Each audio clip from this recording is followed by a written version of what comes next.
20 ఏళ్ళు వేచి చూసి యావత్తు తెలంగాణలో ఉద్యోగులందరూ ఎప్పుడు వస్తుందని చూసినా హెల్త్ కార్డు ఇచ్చినందుకు అందరి తరఫున సార్ మీకు ముఖ్యమంత్రి గారికి కృతజ్ఞతలు తెలియజేస్తున్నాం. చాలామందికి చాలా డౌట్లు ఉన్నాయి.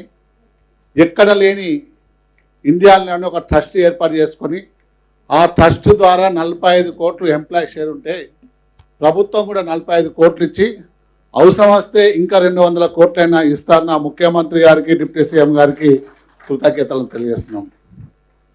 నిజంగా మా మాటలు వస్తలేవు. 2 నెలలు చాలామంది రికవర్ చేశారు.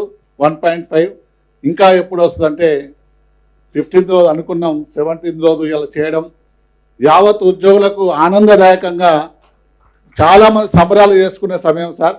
హెల్త్ ఆరోగ్యం ఎంత ముఖ్యమో ఇలా మాకు జీతం వచ్చినా పర్లేదు, కానీ ఆరోగ్యం విషయంలో అయితే చాలామంది ఓల్డ్ పేరెంట్స్కు అలాగే రిటైర్డ్ ఉద్యోగులకు చాలా ఉపయోగకరంగా ఉంటుంది.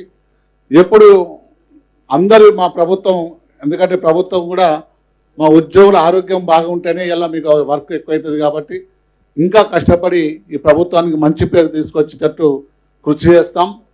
మరి ఇచ్చిన మన ముఖ్యమంత్రి రేవంత్ రెడ్డి గారు, డిప్యూటీ సీఎం గారు మల్లుభట్టి విక్రమార్క గారికి, అలాగే ఆరోగ్య శాఖ మంత్రులు దామోదర్ రాజనరసింహ గారికి, మా చీఫ్ సెక్రటరీ గారికి, అందరికీ మంత్రి మండలి అందరికీ కృతజ్ఞతలు తెలియజేస్తూ ముగిస్తున్నాను. జై తెలంగాణ.